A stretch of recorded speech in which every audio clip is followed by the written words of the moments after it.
Bonjour à tous et bienvenue sur minimachine.net. Je viens de déballer à l'instant, enfin je l'ai pas encore ouvert, ceci c'est le mini Honda, le Honda Mini PC, avec mini écrit en gros. Mini Honda Mini PC, c'est un peu ridicule, mais c'est un engin qui sur le papier était très intéressant et que Gearbest m'a gentiment fait parvenir.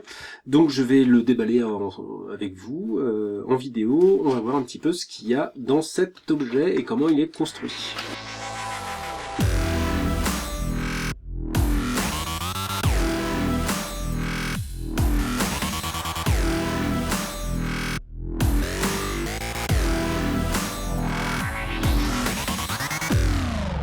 Voilà, une fois déballé, c'est assez simple. On a un câble d'alimentation tripolaire. Donc là, c'est format prise chinoise. C'est le format taïwanais, je crois, hein, il me semble. Voilà, donc on va pas utiliser ça a priori, mais c'est du tripolaire classique. Donc on va utiliser plutôt le tripolaire.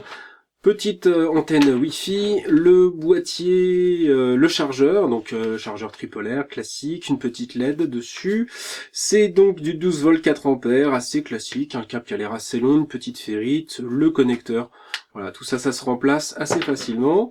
Ici, j'ai un petit support VESA. Alors ça, c'est le support VESA le plus cheap de l'histoire. Donc c'est vraiment juste deux adaptateurs avec deux supports sur le côté. Voilà, typiquement ça permet de fixer la machine à un mur, sous un bureau ou derrière un écran. C'est vraiment très classique. Et évidemment l'engin lui-même protégé par une petite pochette en simili-coton. Tout alu, ça fait très très froid là, il était dehors, je viens de le recevoir. Tout alu, qui a l'air assez solide, assez épais a priori. Ce qui différencie de cette machine, donc d'abord d'un point de vue format. D'un point de vue format, on est sur un engin qu'on a déjà vu. C'est un format assez compact, mais c'est un format de cartonnaire qu'on connaît, qui est déjà présent sur le marché.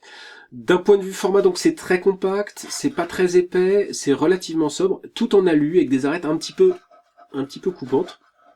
Mais ma foi, c'est plutôt très très bien construit, mis à part l'implémentation de la connectique à l'arrière, qui est un peu cheapos. Vous pouvez regarder ici, vous avez des ports, tout n'a pas été super bien découpé. Bon, c'est assez typique de ce genre de production là, c'est-à-dire que fabriquer ce genre de boîtier, ça coûte assez cher. Le faire vraiment sur mesure pour bien aller autour de chaque prise, c'est encore plus cher. Donc on va faire une économie à ce niveau-là. Et c'est ce qui a été fait par Honda. En façade, c'est relativement correct. À l'arrière, on le voit pas trop. On va dire que c'est pas très très grave. Par contre, c'est un engin ventilé, donc évidemment, c'est des prises qui vont pouvoir s'empoussiérer assez facilement. On voit bien cette ventilation parce qu'on a ici cette grosse ouverture. Je vais le mettre sous cette caméra, vous le verrez mieux. Et on voit ici un tout petit ventilo, typiquement ventilo de portable. Et on voit donc cette aspiration d'air là va permettre de repousser l'air chaud vers ces ailettes qui sont ici. Voilà, donc c'est assez classique. On verra comment ça se comporte dans le test. A priori, par défaut, voilà, on a une solution qui est plutôt correcte. Point de vue connectique, rien de particulier. On est sur un double USB 2.0 en façade. Un USB 3 à l'arrière avec un autre USB 2, donc ça fait 4 ports USB en tout. Un port Ethernet, je crois que c'est du gigabit, mais je ne suis plus sûr. Je viens vraiment de le recevoir, j'ai pas le temps de réviser ma fiche. Une prise jack classique, une prise d'antenne Wi-Fi pour l'antenne qu'on a vue tout à l'heure, prise VGA pour sortir sur un vieil écran, HDMI classique et la prise d'alimentation, c'est tout. Il n'y a pas de lecteur de carte, il n'y a rien d'autre. Un bouton en façade, une petite LED qu'on voit à peine ici. La différence entre ce modèle-ci et beaucoup d'autres mini PC qu'on a déjà vu, c'est l'intérieur. Cet engin-là est livré avec un J1900. Donc c'est pas une puce qu'on voit très très fréquemment. 4 Go de mémoire vive DDR3L, donc qui vont permettre d'installer des choses un petit peu balèzes niveau ressources, et 128 Go de stockage au format M2. Donc c'est un connecteur M2 avec une carte M2 extensible de 128 Go.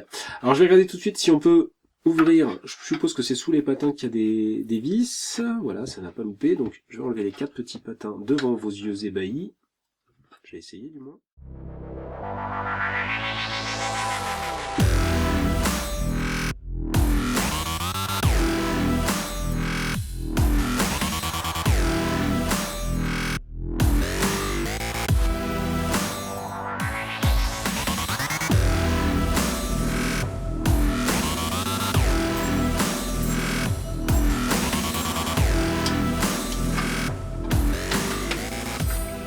toujours une vis qui résiste, hein. C'est un axiome, hein. C'est comme la loi de Murphy ou autre, toujours une vis qui veut pas s'en aller. Voilà, j'enlève la coque. Alors, donc une petite protection ici, donc il y a une petite grille qui va nous permettre de se voir à travers, qui va laisser l'air passer. On voit que c'est une grille qui a été découpée, collée au pistocole. C'est pas forcément génial, mais a priori ça devrait tenir. Au passage, les petits trous qui sont là servent donc pour le petit connecteur qui est livré pour pouvoir le fixer au mur ou derrière un écran. C'est assez solide, hein, ça doit faire 4 bons millimètres d'épaisseur quand même, donc c'est plutôt sérieux à ce niveau-là. Et à l'intérieur, donc la bonne surprise, c'est la connectique qui est livrée, la connectique et les capacités de l'engin. Alors, malheureusement, on va pas voir le support M2 de ce côté-ci. Il faudra tout démonter, donc ça va attendre le test. Hein, je vais pas tout démonter maintenant. J'aimerais bien la tester avant, l'allumer. On va quand même regarder ce qu'il y a à l'intérieur. On va détailler tout ça un petit peu de façon rapide, parce que malheureusement on va pas voir le slot M2 qui est de l'autre côté apparemment. Donc on va pas pouvoir regarder comment ça fonctionne, si on peut y accéder ou pas. Pas tout de suite du moins, je ferai un test un peu plus complet plus tard. Donc d'abord, la barrette mémoire 4 Go est montée sur un support SODIMM classique. Ça veut dire qu'on va pouvoir la changer contre autre chose. C'est une DDR3L très très classique. Par contre, elle est montée avec un petit sticker de garantie ici. Donc ça veut dire que si on retire cette barrette, à mon avis, on perd sa garantie. Une carte Wi-Fi, je sais pas quel modèle, si c'est du N ou du AC, mais enfin c'est monté sur carte, ça veut dire qu'on peut la changer pour un modèle. Donc demi-format, mini PCI Express très classique. Le J1900 est donc situé sous ce dissipateur, qui a l'air d'être monté de façon un petit peu compliquée. Il y a des vis sur le côté. Je suppose qu'il faut d'abord enlever la carte mère pour pouvoir l'enlever ensuite. Donc on fera ça dans un prochain épisode. L'alimentation est faite par la carte mère directement ici. On remarque un deuxième port ici pour alimenter un autre ventilateur au cas où. On a un port SATA ici qui peut servir à... On peut imaginer bricoler quelque chose. On peut usiner ce boîtier en alu. Encore une fois, c'est très épais, hein, ça fait bien 4 mm d'épaisseur, mais on peut très bien imaginer faire une sortie vers SATA, vers du eSATA ou autre pour faire quelque chose.